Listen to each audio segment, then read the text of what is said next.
ಮೆಟ್ರೋದಲ್ಲಿ ಕೆಲಸ. ಹಾಗಾದ್ರೆ ಕೆಲಸ ಸಿಗಬೇಕು ಅಂತಂದ್ರೆ ಅರ್ಹತೆ ಏನಿರಬೇಕು, ಎಷ್ಟು ಓದಿರ್ಬೇಕು, ಮೆಟ್ರೋ ಡ್ರೈವರ್ಗೆ ಎಷ್ಟು ಸಂಬಳ ಸಿಗುತ್ತಪ್ಪ, ಅನುಭವ ಇಲ್ಲದವ್ರಿಗೂ ಕೂಡ ಇಲ್ಲಿ ಅವಕಾಶ ಇದೆಯಾ ಅಥವಾ ಕಡ್ಡಾಯವಾಗಿ ಅನುಭವ ಏನಾದ್ರೂ ಇರಬೇಕಾ? ಲೇಟೆಸ್ಟ್ ಅಪ್ಡೇಟ್ ಏನು? ತಿಂಗಳಿಗೆ 60,000ವರೆಗೆ ಸಂಬಳ ಸಿಗುವಂತ ಅವಕಾಶ ಇದೆ. ಹಾಗಾದ್ರೆ ಹೇಗಪ್ಪ ಅರ್ಜಿ ಸಲ್ಲಿಸೋದು, ಯಾವಾಗ ನೇಮಕಾತಿ ಬರುತ್ತೆ, ಈಗಿನಿಂದಲೇ ಯಾವ ತಯಾರಿಯನ್ನ ಮಾಡಿದ್ರೆ ಆಯ್ಕೆಯಾಗುವಂತ ಸಾಧ್ಯತೆ ಹೆಚ್ಚಿರುತ್ತೆ? ಇವೆಲ್ಲದರ ಬಗ್ಗೆ ಕಂಪ್ಲೀಟ್ ಮಾಹಿತಿಯನ್ನ ತಿಳಿಸ್ಕೊಡ್ತೀನಿ. ಹಾಯ್ ಹಲೋ ನಮಸ್ಕಾರ, ವೆಲ್ಕಮ್ ಟು ಬಾಸ್ವಾಲಾ ಯೂಟ್ಯೂಬ್ ಚಾನೆಲ್. ನಾನು ಚೈತ್ರ. ಸ್ನೇಹಿತರೆ, ಬೆಂಗಳೂರಿನಲ್ಲಿ ಮೆಟ್ರೋ ಡ್ರೈವರ್ ಆಗಿ ಅಥವಾ ಬೆಂಗಳೂರು ಮೆಟ್ರೋದಲ್ಲಿ ಕೆಲಸ ಮಾಡಬೇಕು ಅಂತ ಆಸೆ ಇದೆಯಾ? ಹಾಗಾದ್ರೆ ಎಲಿಜಿಬಿಲಿಟಿ ಆಗಿರ್ಬೋದು, ಸ್ಯಾಲ್ರಿ ಆಗಿರ್ಬೋದು, ಕ್ವಾಲಿಫಿಕೇಶನ್ ಆಗಿರ್ಬೋದು, ಎಕ್ಸ್ಪೀರಿಯನ್ಸ್ ಆಗಿರ್ಬೋದು, ಅಪ್ಲೈ ಮಾಡುವಂತ ಸಂಪೂರ್ಣ ಮಾಹಿತಿಯನ್ನ ಈ ವಿಡಿಯೋದಲ್ಲಿ ನೀವು ತಿಳ್ಕೊತೀರಾ. ಸೊ ಪ್ರತಿದಿನ ಲಕ್ಷಾಂತರ ಜನರನ್ನ ಸುರಕ್ಷಿತವಾಗಿ, ಸೇಫ್ ಆಗಿ ತಮ್ಮ ಒಂದು ಗಮ್ಯ ಸ್ಥಾನಕ್ಕೆ ತಲುಪಿಸುವಂತ ಬೆಂಗಳೂರು ಮೆಟ್ರೋದಲ್ಲಿ ಕೆಲಸ ಮಾಡಬೇಕು ಅನ್ನೋ ಆಸೆ ಸಾಕಷ್ಟು ಜನರಿಗಿರುತ್ತೆ.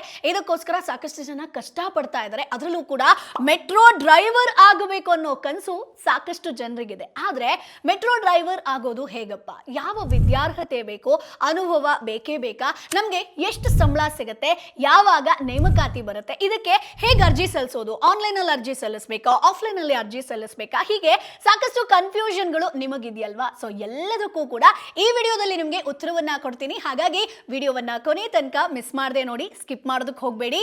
ಸೊ ಮೊದಲಿಗೆ ಒಂದು ಮುಖ್ಯ ವಿಚಾರವನ್ನ ತಿಳ್ಕೊಳ್ಳಿ. ಸೊ ಬೆಂಗಳೂರು ಮೆಟ್ರೋವನ್ನ BMRCL ಅಂದ್ರೆ Bangalore metro rail corporation limited ನಿರ್ವಹಿಸುತ್ತೆ. ಸ್ನೇಹಿತರೆ, ಮೆಟ್ರೋ ಡ್ರೈವರ್ ಹುದ್ದೆಯನ್ನ ಕೆಲವೊಮ್ಮೆ ಟ್ರೈನ್ ಆಪರೇಟರ್ ಆಗಿರ್ಬೋದು, ಟ್ರೈನ್ ಆಪರೇಟರ್ ಕಮ್ ಕಂಟ್ರೋಲರ್ ಅಥವಾ ಲೋಕೋ ಪೈಲಟ್ ಅಂತಲೂ ಕೂಡ ನಾವು ಕರಿತೀವಿ. ಸೊ ಹುದ್ದೆಯ ಹೆಸರು ನೇಮಕಾತಿಗೆ ಅನುಗುಣವಾಗಿ ಚೇಂಜ್ ಆಗ್ತಾ ಇರುತ್ತೆ. ಇದನ್ನ ನೀವು ನೋಡ್ಕೊಳ್ಬೇಕಾಗತ್ತೆ. ಸೊ ಈಗ ಕ್ವಾಲಿಫಿಕೇಶನ್ ಬಗ್ಗೆ ಫಸ್ಟ್ ನೋಡೋಣ. ಸೊ ಸಾಮಾನ್ಯವಾಗಿ ಅಭ್ಯರ್ಥಿಗಳು ಈಗ ಒಂದಷ್ಟು ವಿದ್ಯಾರ್ಹತೆಗಳನ್ನ ಯಾವ್ದಾದ್ರು ಒಂದನ್ನ ಕಂಪ್ಲೀಟ್ ಆಗಿರ್ಬೇಕು ಸ್ನೇಹಿತರೆ. ಫಾರ್ ಎಕ್ಸಾಂಪಲ್ ಮೆಕ್ಯಾನಿಕಲ್ ಇಂಜಿನಿಯರಿಂಗ್ ಆಗಿರ್ಬೋದು, ಮೆಕ್ಯಾನಿಕಲ್ ಇಂಜಿನಿಯರಿಂಗ್ ಎಲೆಕ್ಟ್ರಾನಿಕ್ಸ್ ಆಗಿರ್ಬೋದು, ಎಲೆಕ್ಟ್ರಾನಿಕ್ಸ್ ಮತ್ತು ಕಮ್ಯುನಿಕೇಶನ್ ಆಗಿರ್ಬೋದು, ಆಟೋಮೊಬೈಲ್ ಅಥವಾ AICTE ಮಾನ್ಯತೆ ಪಡೆದಂತ ಸಂಸ್ಥೆಯಿಂದ ಸಂಬಂಧಿಸಿದಂತ ಡಿಪ್ಲೊಮೊ ಅಥವಾ ಇಂಜಿನಿಯರಿಂಗ್ ಪದವಿಯನ್ನ ನೀವು ಮುಗಿಸಿರ್ಬೇಕಾಗತ್ತೆ. ಸೊ ಪ್ರತಿ ನೇಮಕಾತಿಯಲ್ಲೂ ಕೂಡ ವಿದ್ಯಾರ್ಹತೆ ಸ್ವಲ್ಪ ಚೇಂಜ್ ಆಗ್ಬೋದು. ಆದ್ರಿಂದ ಅಧಿಕೃತ ಅಧಿಸೂಚನೆಯನ್ನ ನೀವು ಕಡ್ಡಾಯವಾಗಿ ಓದಬೇಕಾಗತ್ತೆ. ಬಟ್ ಇಷ್ಟು ಕ್ವಾಲಿಫಿಕೇಶನ್ ಅಂತೂ ಇರಲೇಬೇಕು.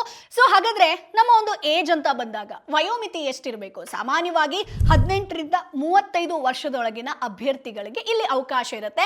ಸೊ ಮೀಸಲಾತಿ ವರ್ಗದ ಅಭ್ಯರ್ಥಿಗಳಿಗೆ ಸರ್ಕಾರದ ನಿಯಮಗಳ ಪ್ರಕಾರ ವಯೋಮಿತಿ ಸಡಿಲಿಕೆ ಕೂಡ ಇರುತ್ತೆ. ಅಂದ್ರೆ SC ST ಆಗಿರ್ಬೋದು, OBC ಆಗಿರ್ಬೋದು, ಈ ತರ ಚೇಂಜಸ್ ಇರುತ್ತೆ.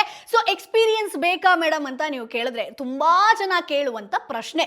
ಎಲ್ಲಾ ನೇಮಕಾತಿಗಳಲ್ಲೂ ಕೂಡ ಅನುಭವ ಕಡ್ಡಾಯ ಅಂತಿಲ್ಲ ಸ್ನೇಹಿತರೆ. ಆದ್ರೆ ಕೆಲವು ನೇಮಕಾತಿಗಳಲ್ಲಿ ರೈಲ್ವೆ ಆಗಿರ್ಬೋದು, ಮೆಟ್ರೋ ರೈಲ್ ಆಗಿರ್ಬೋದು, ಎಲೆಕ್ಟ್ರಿಕ್ ಮಲ್ಟಿಪಲ್ ಯೂನಿಟ್ ಟ್ರೈನ್ ಕಾರ್ಯಾಚರಣೆಯ ಅನುಭವವನ್ನ ಹೊಂದಿದವರಿಗೆ ಮೊದಲ ಆದ್ಯತೆಯನ್ನ ಕೊಡ್ತಾರೆ. ಸೊ ಕೆಲವು ಹುದ್ದೆಗಳು ಫ್ರೆಶರ್ಸ್ಗೂ ಕೂಡ ಬರುತ್ತೆ. ಇನ್ನು ಕೆಲವು ಹುದ್ದೆಗಳು ಕನಿಷ್ಠ 1ರಿಂದ 3 ವರ್ಷಗಳ ಕಾಲ ಅನುಭವವನ್ನ, ಎಕ್ಸ್ಪೀರಿಯನ್ಸ್ ಅನ್ನ ಕೇಳ್ತಾರೆ. ಆದ್ರಿಂದ ಪ್ರತಿಯೊಂದು ರಿಕ್ರೂಟ್ಮೆಂಟ್ ನೋಟಿಫಿಕೇಶನ್ ಅನ್ನ ನೀವು ಗಮನದಲ್ಲಿಟ್ಟು ಓದಬೇಕಾಗತ್ತೆ. ಸೊ ಎಜುಕೇಶನ್, ಕ್ವಾಲಿಫಿಕೇಶನ್, ಎಕ್ಸ್ಪೀರಿಯನ್ಸ್ ಏನು ಎತ್ತ ಅನ್ನುವಂಥದ್ದು. ಇನ್ನು ಸ್ನೇಹಿತರೆ, ಮೆಡಿಕಲ್ ಫಿಟ್ನೆಸ್ ವಿಚಾರ ಅಂತ ಬಂದಾಗ ಮೆಟ್ರೋದಲ್ಲಿ ನೀವು ಕೆಲಸ ಮಾಡಬೇಕು ಅಂತಂದ್ರೆ ಇದು ತುಂಬಾ ಇಂಪಾರ್ಟೆಂಟ್. ಸೊ ಅದರಲ್ಲೂ ಕೂಡ ಮೆಟ್ರೋ ಡ್ರೈವರ್ ಆಗಬೇಕು ಅಂತಂದ್ರೆ ಕೇವಲ ಓದಿದ್ರೆ ಸಾಲಲ್ಲ, ಕಣ್ಣಿನ ದೃಷ್ಟಿ ಚೆನ್ನಾಗಿರಬೇಕು, ಕಲರ್ ಬ್ಲೈಂಡ್ ಸಮಸ್ಯೆ ಇರಬಾರ್ದು, ಶ್ರವಣ ಸಾಮರ್ಥ್ಯ ಉತ್ತಮವಾಗಿರಬೇಕು, ದೈಹಿಕ ಆಗಿರ್ಬೋದು, ಮಾನಸಿಕ ಆರೋಗ್ಯ ಬೆಸ್ಟ್ ಆಗಿರಬೇಕು. ಸ್ನೇಹಿತರೆ, ಮೆಡಿಕಲ್ ಪರೀಕ್ಷೆಯಲ್ಲಿ ಅರ್ಹತೆ ಪಡೆಯುವಂಥದ್ದು ಕಡ್ಡಾಯ. ಸೊ ಮೆಡಿಕಲ್ ಪರೀಕ್ಷೆಯಲ್ಲಿ ನೀವು ಫೇಲ್ ಆದ್ರಿ ಅಂತಂದ್ರೆ ಕೆಲಸ ಸಿಗಲ್ಲ. ಸೊ ಹಾಗಾದ್ರೆ ಆಯ್ಕೆ ಪ್ರಕ್ರಿಯೆ ಹೇಗಿರುತ್ತೆ? ಸಾಮಾನ್ಯವಾಗಿ ನಿಮ್ಗೆ ಮೊದಲ ಹಂತ ಆನ್ಲೈನ್ ಅರ್ಜಿಯನ್ನ ಸಲ್ಲಿಸಬೇಕು. ಎರಡನೇ ಹಂತ ಬಂದು ಲಿಖಿತ ಪರೀಕ್ಷೆ ಅಥವಾ ಕಂಪ್ಯೂಟರ್ ಬೇಸ್ಡ್ ಟೆಸ್ಟ್ ಇರುತ್ತೆ. ಈ ಪರೀಕ್ಷೆಯಲ್ಲಿ ಜನರಲ್ ನಾಲೆಜು, ರೀಸನಿಂಗ್ ಆಗಿರ್ಬೋದು, ಟೆಕ್ನಿಕಲ್ ವಿಷಯ ಆಗಿರ್ಬೋದು, ಮ್ಯಾಥಮೆಟಿಕ್ಸ್ ಆಗಿರ್ಬೋದು, ಇಂಗ್ಲಿಷ್, ಇವುಗಳಿಂದ ಒಂದಷ್ಟು ಪ್ರಶ್ನೆಗಳು ಬರುತ್ತೆ ಸ್ನೇಹಿತರೆ. ಮುಂದಿನ ಹಂತ ಬಂದು ಡಾಕ್ಯುಮೆಂಟ್ ವೆರಿಫಿಕೇಶನ್ ಇರುತ್ತೆ. ನಂತರ ಮೆಡಿಕಲ್ ಫಿಟ್ನೆಸ್ ಇರುತ್ತೆ, ಟೆಸ್ಟ್ ಇರುತ್ತೆ. ಕೆಲವು ನೇಮಕಾತಿಗಳಲ್ಲಿ ಇಂಟರ್ವ್ಯೂ ಅಥವಾ ಸ್ಕಿಲ್ ಅಸೆಸ್ಮೆಂಟ್ ಕೂಡ ಇರಬಹುದು. ಸೊ ಅಂತಿಮವಾಗಿ ಮೆರಿಟ್ ಲಿಸ್ಟ್ ಆಧಾರದ ಮೇಲೆ ಆಯ್ಕೆಯನ್ನ ಮಾಡಲಾಗುತ್ತೆ. ಸೊ ಇಲ್ಲಿ ನಿಮಗೆ ಎಲ್ಲೂ ಕೂಡ ಕೆಲಸ ಸಿಗಬೇಕು ಅಂತಂದ್ರೆ ಡಾಕ್ಯುಮೆಂಟ್ ವೆರಿಫಿಕೇಶನ್ ತುಂಬಾ ಇಂಪಾರ್ಟೆಂಟ್ ಆಗುತ್ತೆ. ಸೊ ಹಾಗಾಗಿ ನಿಮ್ಮ ಒಂದು ಸ್ಟಡೀಸ್ದು ಏನು ಡಾಕ್ಯುಮೆಂಟ್ಸ್ ಇರುತ್ತೋ, ಸೊ ನಿಮ್ಮ ಮೆಡಿಕಲ್ ಫಿಟ್ನೆಸ್ ಆಗಿರ್ಬೋದು, ಎಲ್ಲ ಡಾಕ್ಯುಮೆಂಟ್ಗಳನ್ನು ವೆರಿಫೈ ಮಾಡ್ತಾರೆ. ಸೊ ಹಾಗಾಗಿ ಯಾವುದೇ ತಪ್ಪಿರದಂತೆ ನೋಡ್ಕೊಳ್ಳಿ. ಸೊ ತಪ್ಪಿತ್ತು ಅಂತಂದ್ರೆ ಕೆಲಸ ಸಿಗುವಂತ ಸಾಧ್ಯತೆ ಕಡಿಮೆ ಆಗುತ್ತೆ ಅಥವಾ ರಿಜೆಕ್ಟ್ ಆಗುವಂತ ಚಾನ್ಸಸ್ ಕೂಡ ಇದೆ. ಸೊ ಈಗ ನಿಮಗೆ ಪ್ರೊಸೆಸ್ ಹೆಂಗಿರುತ್ತೆ ಅಂತ ಗೊತ್ತಾಯ್ತು. ಸ್ಯಾಲ್ರಿ ಎಷ್ಟಿರುತ್ತೆ ಅನ್ನುವಂತ ಒಂದು ಕ್ಯೂರಿಯಾಸಿಟಿ ಕೂಡ ಇರುತ್ತಲ್ವಾ. ಸೊ ಈ ಹುದ್ದೆಗೆ ಅನುಗುಣವಾಗಿ ನಿಮಗೆ ಸ್ಯಾಲ್ರಿ ಕೂಡ ಚೇಂಜ್ ಆಗ್ತಾ ಹೋಗುತ್ತೆ. ಸೊ ಸಾಮಾನ್ಯವಾಗಿ ಆರಂಭಿಕ ವೇತನ ಅಂತ ಬಂದಾಗ ಸುಮಾರು 35,000ದಿಂದ 60,000 ರೂಪಾಯಿವರೆಗೆ ಇರುತ್ತೆ ಸ್ನೇಹಿತರೆ. ಸೊ ಇಲ್ಲಿ ನಿಮಗೆ ಕೆಲವು ಹುದ್ದೆಗಳಲ್ಲಿ ಬೇಸಿಕ್ ಪೇ ಜೊತೆಗೆ ಡಿಯರೆನ್ಸ್ ಅಲವೆನ್ಸ್ ಆಗಿರ್ಬೋದು, ಹೌಸ್ ರೆಂಟ್ ಅಲವೆನ್ಸ್ ಆಗಿರ್ಬೋದು, ಮೆಡಿಕಲ್ ಬೆನಿಫಿಟ್ಸ್ ಆಗಿರ್ಬೋದು, ಪ್ರಾವಿಡೆಂಟ್ ಫಂಡ್ ಆಗಿರ್ಬೋದು, ಗ್ರಾಚ್ಯುಟಿ ಆಗಿರ್ಬೋದು, ನೈಟ್ ಡ್ಯೂಟಿ ಅಲವೆನ್ಸ್ ಆಗಿರ್ಬೋದು, ಲೀವ್ ಬೆನಿಫಿಟ್ಸ್ ಆಗಿರ್ಬೋದು, ಇನ್ಶೂರೆನ್ಸ್, ಹೀಗೆ ಸಾಕಷ್ಟು ಸೌಲಭ್ಯಗಳು ಕೂಡ ಸಿಗುತ್ತೆ. ಸೊ ಅನುಭವ ನಿಮಗೆ ಹೆಚ್ಚಾಗ್ತಿದ್ದಂಗೆ ವೇತನ ಕೂಡ ಹೆಚ್ಚಾಗ್ತಾ ಹೋಗುತ್ತೆ, ಸೌಲಭ್ಯಗಳು ಕೂಡ ಸಿಗ್ತಾ ಹೋಗುತ್ತೆ. ಫ್ರೆಶರ್ಸ್ಗೆ ಇಷ್ಟೂ ಬೆನಿಫಿಟ್ಸ್ಗಳು ಸಿಗುತ್ತೆ ಅಂತಲ್ಲ, ಕೆಲವೊಂದು ಜಾಬ್ ನಿಮಗೆ ಡಿಸ್ಕ್ರಿಪ್ಷನ್ ಅಲ್ಲಿ ಈ ತರದ ಸೌಲಭ್ಯಗಳು ಸಿಗುತ್ತೆ. ಸೊ ಹಾಗಾದ್ರೆ ಟ್ರೈನಿಂಗ್ ಯಾವ ರೀತಿ ಇರುತ್ತೆ? ಟ್ರೈನಿಂಗ್ ನಿಜವಾಗ್ಲೂ ಇರುತ್ತಾ ಅಂತ ಕೇಳಿದ್ರೆ ಹೌದು. ಈಗ ನೀವು ಮೆಟ್ರೋದಲ್ಲಿ ಕೆಲಸ ಮಾಡ್ತೀರಾ ಅಂತಂದ್ರೆ ಟ್ರೈನಿಂಗ್ ಬೇಕೇ ಬೇಕು. ಸೊ ಆಯ್ಕೆಯಾದ ನಂತರ ಅಭ್ಯರ್ಥಿಗಳಿಗೆ ವಿಶೇಷ ತರಬೇತಿಯನ್ನ ನೀಡಲಾಗುತ್ತೆ. ಸೊ ಮೆಟ್ರೋ ರೈಲು ಕಾರ್ಯಾಚರಣೆ, ಸೇಫ್ಟಿ ರೂಲ್ಸ್ ಆಗಿರ್ಬೋದು, ಎಮರ್ಜೆನ್ಸಿ ಹ್ಯಾಂಡ್ಲಿಂಗ್ ಆಗಿರ್ಬೋದು, ಸಿಗ್ನಲ್ ಸಿಸ್ಟಮ್ ಆಗಿರ್ಬೋದು, ಪ್ಯಾಸೆಂಜರ್ ಸೇಫ್ಟಿ ಆಗಿರ್ಬೋದು, ಕಮ್ಯುನಿಕೇಷನ್ ಸಿಸ್ಟಮ್ ಆಗಿರ್ಬೋದು, ಇವೆಲ್ಲದರ ಬಗ್ಗೆ ನಿಮಗೆ ಫಸ್ಟು ಟ್ರೈನಿಂಗ್ ಅನ್ನ ಕೊಡ್ತಾರೆ. ಟ್ರೈನಿಂಗ್ ಅಲ್ಲಿ ನೀವು ಯಶಸ್ವಿಯಾಗಿ ಅದನ್ನ ಕಂಪ್ಲೀಟ್ ಮಾಡಿದ್ಮೇಲೆ ನಿಮಗೆ ರೈಲು ಓಡಿಸೋದಕ್ಕೆ ಅವಕಾಶ ಸಿಗುತ್ತೆ ಸ್ನೇಹಿತರೆ. ಸ್ಟಾರ್ಟಿಂಗ್ ನಿಮಗೆ ಕೆಲಸ ಸಿಕ್ಕಿದ ತಕ್ಷಣ ಟ್ರೈನ್ ಓಡಿಸಿ ಅಂತ ಬಿಡಲ್ಲ. ಸೊ ಕೆಲಸದ ಸಮಯ ಹೇಗಿರುತ್ತೆ ಅದನ್ನ ಕೂಡ ನೋಡೋಣ. ಸೊ ಮೆಟ್ರೋ ಸೇವೆ ಬೆಳಗ್ಗೆಯಿಂದ ರಾತ್ರಿ ತನಕ ಇರೋದ್ರಿಂದ ಇಲ್ಲಿ ನಿಮಗೆ ಶಿಫ್ಟ್ ಡ್ಯೂಟಿಯನ್ನ ಮಾಡಬೇಕಾಗುತ್ತೆ. ಅಲ್ಲಿ ನಿಮಗೆ ಮಾರ್ನಿಂಗ್ ಶಿಫ್ಟ್ ಅಂತ ಬರುತ್ತೆ, ಆಫ್ಟರ್ನೂನ್ ಶಿಫ್ಟ್ ಅಂತ ಬರುತ್ತೆ, ನೈಟ್ ಶಿಫ್ಟ್. ಎಲ್ಲಾ ಶಿಫ್ಟ್ಗಳಲ್ಲಿ ಕೆಲಸ ಮಾಡುವಂತ ಮನಸ್ಥಿತಿ ಇರಬೇಕು. ಹಬ್ಬದ ದಿನಗಳಲ್ಲೂ ಕೂಡ ಕರ್ತವ್ಯ ಇರುತ್ತೆ ಸ್ನೇಹಿತರೆ. ಸೊ ಹಾಗಾಗಿ ಈ ದಿನಕ್ಕೆ ನನಗೆ ರಜಾ ಬೇಕು, ಸೊ ಅಥವಾ ನನಗೆ ಊರಿಗೆ ಹೋಗೋದಕ್ಕೆ 10 ದಿನ ರಜಾ ಬೇಕು ಅಂತ ಹೇಳಿದ್ರೆ ಮೆಟ್ರೋದಲ್ಲಿ ನಿಮಗೆ ಕೆಲಸ ಸಿಗಲ್ಲ. ಸೊ ಹಾಗಾದ್ರೆ ಅರ್ಜಿ ಹೇಗೆ ಹಾಕಬೇಕು ಅನ್ನೋದನ್ನ ನೋಡ್ತಾ ಹೋಗೋಣ. ಸೊ ನೇಮಕಾತಿ ಬಂದಾಗ ಮಾತ್ರ ಅರ್ಜಿ ಸಲ್ಲಿಸೋದಕ್ಕೆ ಸಾಧ್ಯ ಇದೆ. ಅದಕ್ಕಾಗಿ ನೀವು BMRCL ಅಧಿಕೃತ ವೆಬ್ಸೈಟ್ಗೆ ನೀವು ಭೇಟಿ ನೀಡಬೇಕಾಗತ್ತೆ. ಅಲ್ಲಿ ರಿಕ್ರೂಟ್ಮೆಂಟ್ ವಿಭಾಗಕ್ಕೆ ಹೋಗಿ ಅಲ್ಲಿ ಪ್ರಕಟವಾಗುವಂತ ನೋಟಿಫಿಕೇಶನ್ ಅನ್ನ ಓದಬೇಕು.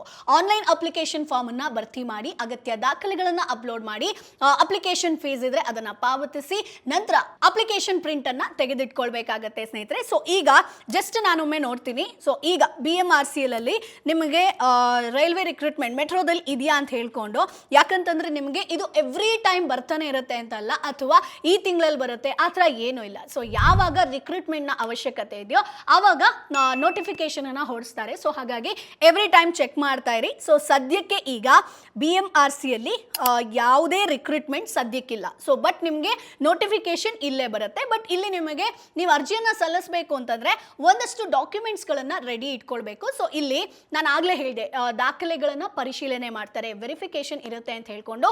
ಸೊ ಮೊದಲನೇದಾಗಿ SSLC ಮಾರ್ಕ್ಸ್ ಕಾರ್ಡ್ ಅನ್ನ ಕೇಳ್ತಾರೆ, PUC ಅಥವಾ ಡಿಪ್ಲೊಮೊ ಅಥವಾ ಡಿಗ್ರಿ ಸರ್ಟಿಫಿಕೇಟ್ ಅನ್ನ ನೀವು ಸಬ್ಮಿಟ್ ಮಾಡಬೇಕು, ಆಧಾರ್ ಕಾರ್ಡ್ ಅನ್ನ ಕೇಳ್ತಾರೆ, ಪಾಸ್ಪೋರ್ಟ್ ಸೈಜ್ ಫೋಟೋ ಕೇಳ್ತಾರೆ, ಸೊ ಸಿಗ್ನೇಚರ್ ಬೇಕಾಗುತ್ತೆ, ಕಾಸ್ಟ್ ಸರ್ಟಿಫಿಕೇಟ್ ಅಗತ್ಯ ಇತ್ತು ಅಂತಂದ್ರೆ ಅದನ್ನ ಲಗತ್ತಿಸಬೇಕು, ಎಕ್ಸ್ಪೀರಿಯನ್ಸ್ ಸರ್ಟಿಫಿಕೇಟ್ ಅಗತ್ಯ ಇದ್ರೆ ನೀವು ಕೊಡಬೇಕಾಗುತ್ತೆ. ಸೊ ಇಲ್ಲಿ ಎಕ್ಸ್ಪೀರಿಯನ್ಸ್ ಸರ್ಟಿಫಿಕೇಟ್ ಯಾಕೆ ಮ್ಯಾಟರ್ ಆಗುತ್ತೆ ಅಂತಂದ್ರೆ ನಿಮಗೆ ಹೆಚ್ಚಿನ ಸಂಬಳ ಬೇಕು, ಒಂದೊಳ್ಳೆ ಭತ್ಯೆ ಸಿಗಬೇಕು ಅಂತಂದ್ರೆ ಎಕ್ಸ್ಪೀರಿಯನ್ಸ್ ಸರ್ಟಿಫಿಕೇಟ್ ಅನ್ನ ಸಬ್ಮಿಟ್ ಮಾಡಿದ್ರೆ ಇನ್ನು ನೆಕ್ಸ್ಟ್ ಪೊಸಿಷನ್ ಸಿಗುತ್ತೆ. ಸೊ ಮೆಡಿಕಲ್ ಸಂಬಂಧಿತ ದಾಖಲೆಗಳು ಕೂಡ ಇಲ್ಲಿ ನೀವು ಸಬ್ಮಿಟ್ ಮಾಡಬೇಕಾಗುತ್ತೆ. ಸೊ ಇಲ್ಲಿ ಒಂದು ಮುಖ್ಯ ಪ್ರಶ್ನೆ ಬರುತ್ತೆ, ನೋಟಿಫಿಕೇಶನ್ ಯಾವಾಗ ಬರುತ್ತೆ ಮೇಡಮ್?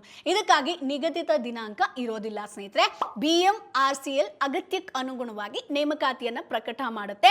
ಆದ್ರಿಂದ ಅಧಿಕೃತ ವೆಬ್ಸೈಟ್ ಹಾಗೆ ಎಂಪ್ಲಾಯ್ಮೆಂಟ್ ನೋಟಿಫಿಕೇಶನ್ ಅನ್ನ ನಿಯಮಿತವಾಗಿ ಚೆಕ್ ಮಾಡ್ತಾ ಇರಿ. ಸೊ ಎವ್ರಿ ವೀಕ್ ಆಗಿರ್ಬೋದು, 3 ಡೇಸ್ಗೆ ಒಮ್ಮೆ ಆಗಿರ್ಬೋದು, ಮಂತ್ ಅಲ್ಲಿ ಒಮ್ಮೆ ನೋಡೋದಾಗಿರ್ಬೋದು, ಈ ತರ ಮಾಡಿ.